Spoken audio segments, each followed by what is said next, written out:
So, the wall. The wall. Everyone loves it. Everyone loves it. No, I love the wall. So easy. China, 2,000 years ago, built the Great Wall. The Great Wall of China. It's 13,000 miles long. It's massive. They didn't have Caterpillar tractor, by the way.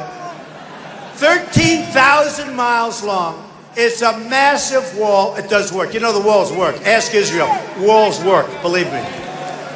How about Europe? Some of the countries in Europe that weren't suckers to what happened with the migration, like Merkel of Germany, what she did to Germany. And they want to build walls around their own countries now because what's going on in Europe, nobody knows where these people are from. And we all have a big heart. I have a big heart. You build safe zones in Syria to allow millions of people to pour into Europe because their leaders are as stupid as our leaders. And you have to see the crime in Germany now, the crime in Sweden. You saw what happened in Sweden where the people are beginning to revolt. Sweden doesn't have problems. The people are going crazy now. Oh, is that a protest? All right, get him the hell out of here.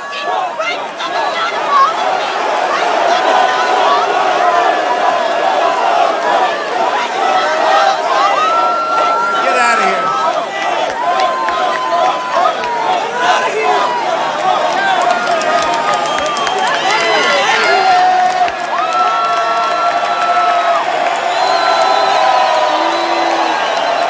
Get him out.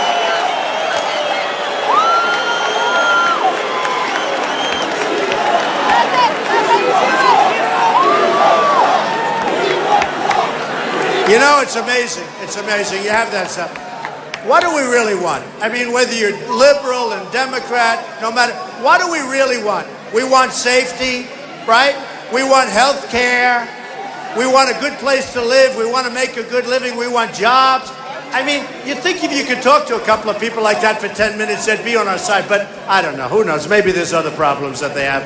You know, there's a lot of people. I don't understand it. You see that, and it's amazing. You'll have a room like this where you have 16,000 people, and you have so little protest. You know the amazing part to me, though? You'll have, that was what, one person or two people? So the press in the background, the press tomorrow, headlines, protesters at the Trump meeting. Okay? Protesters. So when I started on June 16th, I said, illegal immigration, and I made it a very big thing. And nobody thought, hey, how tough was it, right? The abuse I took from the media was unbelievable, but that was okay. I'm used to it. So the abuse, nobody ever has seen anything like it. And then what happened is people found out I was right. It's unbelievable crime coming through our border. They're hurting us economically, but unbelievable crime. By the way, we want people to come into our country, but they have to come into our country legally. Legally.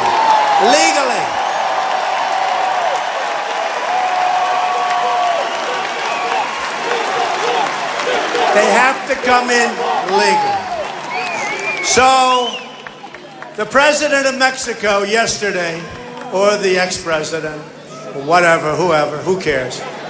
He said, we will not even consider paying for the wall. You have to understand. Because, okay, you ready? Who's going to pay for the wall? Who?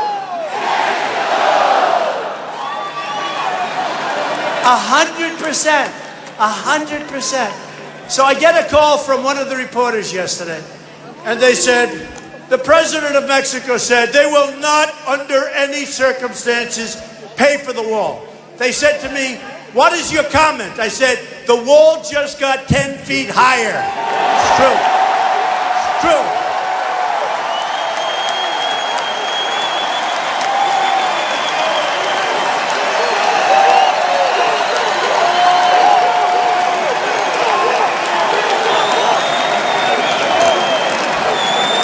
We, not me, we are so tired of being pushed around by these other countries like we're a bunch of dummies. Not going to happen anymore, okay? Not going to happen. Not going to happen. We have a situation where we lose so much money on trade. and we lose so much money. You look at the trade deficit that we have with Mexico. So these characters that were on the stage started off with 17, now you're down to whatever, 7, 8, what difference does it make? They're going down fast, right? They're going down fast. And who won the last debate, please? Who won? Actually, you know, the online polls, Drudge, who's an amazing guy, by the way, Drudge. They do these online polls, right? Time Magazine, Slate, I don't know, all these. They do these online polls. Who won the debate? I've won every debate according to the polls. Now, I don't know. Maybe, maybe not, but I think I've done well. You know, I've never done this stuff before. I'm a job producer. I'll be the greatest job-producing president that God ever created. That I can tell you. That I can tell you. And we're going to take our jobs back from China, and we're going to take them back from everywhere. We have, you know what? There's so many countries out right now. They have so many countries. We don't make good deals with any of them. We lose with everyone. This new trade deal, Trans-Pacific Partnership, is so bad. And what don't they cover in the deal to any great extent? They don't cover monetary manipulation. They don't cover devaluation. That's the way that we're getting killed, because they're devaluing their currencies, they're killing it, they're making it impossible for our companies to compete. And it's not going to happen. We're going to change it. We're going to have the greatest business people in the world negotiating deals for us, not for me.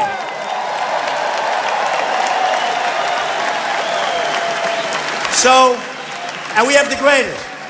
And I told you, right now we have political hacks. These Chinese, they're trained from the time they're 3 years old to be killers, and they take the best and the best and the best. It's like a triangle. It's like sports. You end up with the top.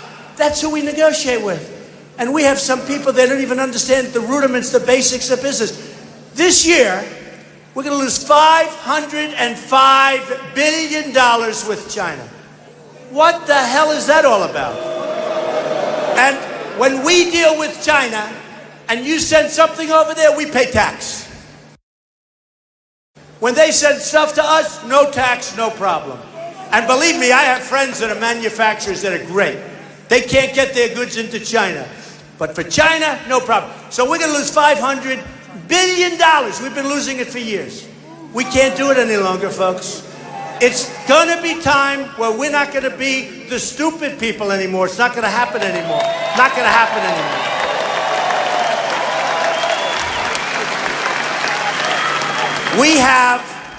We have so many things. These people come up to me. They say, Donald, you don't really mean we're going to build a wall, do you? And I say, absolutely we're going to build a wall, 100%.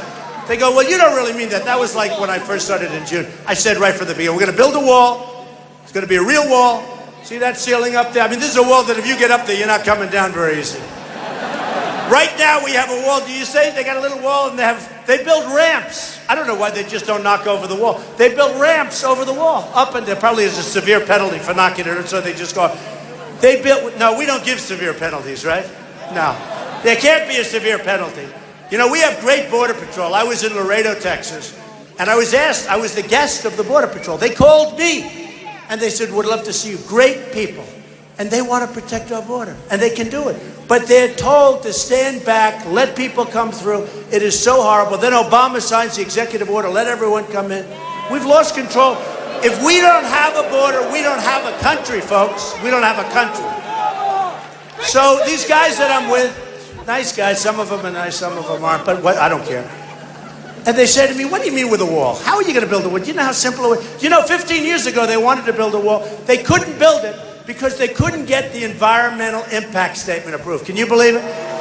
They have toads, they have snakes, they have all sorts of things. They couldn't get an environment. Can you believe this? Well, I've been saying bomb the oil, right? I've been saying bomb the oil. For 4 years, I've been saying bomb the oil. And now, finally, it took Paris. And who was the first one to bomb the oil? The French. Can you believe that one? The French. The French bombed the oil. But I've been saying for years, bomb the oil, right? And what happens? They don't do it. And one of the reasons they don't want to do it, because Obama feels that if you bomb the oil, There are going to be things, carcinogens, going up into the air. So Obama doesn't want to bomb the oil because he thinks it's bad for the environment. This is true. Can you believe this? Why do you think General George Patton or General Douglas MacArthur, our great modern-day generals, what do you think they would have said, bomb the oil? They would have bombed a hell of a lot more than the oil, I'll tell you right now. And you have to get points for vision. I'm the only one on the dais that can say this. I said, don't go into Iraq. I'm the most militaristic person in this room, except for that guy right there. He probably beats me. He looks like Sir. I'm the most militaristic person in this room. Believe me. We're going to build our military so big, so strong. We are going to be, nobody's going to play with us. Nobody's going to mess with us. We're going to have the best equipment. But you have to know, I don't want to use it. I think by making it stronger, we're never going to have to use it. I actually think it's the safest thing we can do, and it's the cheapest thing we can do. But, right? I think it's the cheapest thing we can do.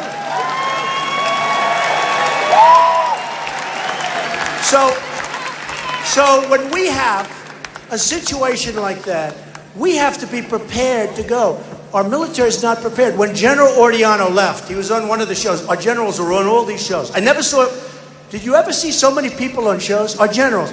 But he said, we are the least prepared than we've ever been. I think he said ever. You can check it. But he said at least for like many years. But I actually think he said our preparedness.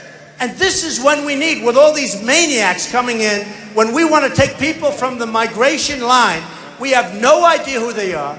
We have absolutely no idea. They have no paperwork. There is absolutely no way we can ever tell. And I'll tell you, folks, we're not taking them. And if we do take them from somebody else, we're sending them back because we have no choice. We have no choice. We have no choice. So we are going to put ourselves in such an unbelievable position. We're going to start making money, and we have to. A woman, I tell this story all the time. It was a few weeks ago. A woman came up. She said, Mr. Trump, I don't like it when you say we're going to make our country rich again. I said, I know, because it's not like politically correct. Everything you have to say nowadays is politically correct. It's disgusting, right?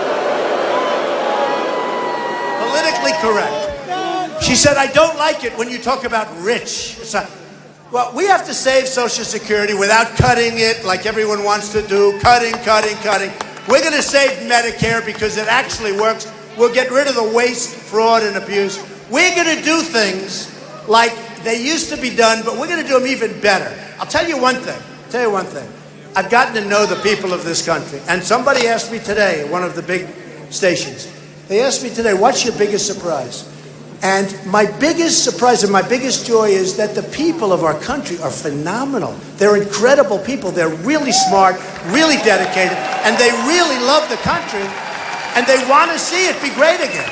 They want to see it be great again. So the guys come up to me in the wall, the people we're negotiating with, the guys that are getting all of this money from lumber, and they say, how do you build a wall? Well, now, the other day, I'm on television, and one of our opponents is on television, and my wife comes up to me, she said, I don't believe it. The guy that I'm running against said, we're going to build a wall. And then yesterday, somebody also said, another one, we're going to build a wall. Where the hell were they? Number one, they don't know how to build a wall. If it's going to be a wall, it's going to cost them 10 times more. You know, the old post office, it's under budget, ahead of schedule. That's the way you have to build. They don't know what to build. They don't know what to do. It'll never get built. But then they come up to me, the new one is, Donald, you know Mexico's never going to pay for it. I say 100%. I say not 98%, not 99%. I said, they're going to pay 100%. Well, how could you get them to pay? I said, because the cost of the wall is peanuts. I haven't even figured out the cost.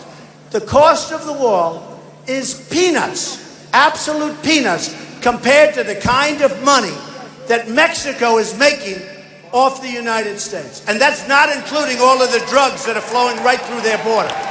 That's not included. So these guys will never, ever ask. Now, if you talk about that, Mexico has lobbyists, believe it or not. Everybody has a lobbyist. Every person that deals with the United States, they have lobbyists and special interests. So when they come to me, they say, look, lay off Mexico a little bit, come on. They can't do that to me because nobody gave me money and I wouldn't do it. And I'm working for one group of people, and that's this group of people. That's all. One group of people.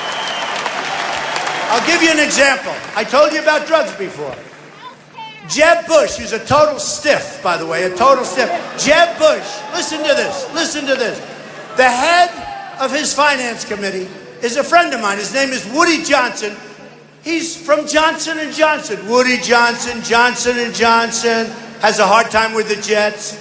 Woody Johnson is a good guy. He's the head of his finance committee. So then when you wonder, why is it that the politicians don't put out drugs to competitive bidding, and then you see Woody Johnson works for this guy. When he was governor, what kind of cities do we have in Florida? What kind of cities, right?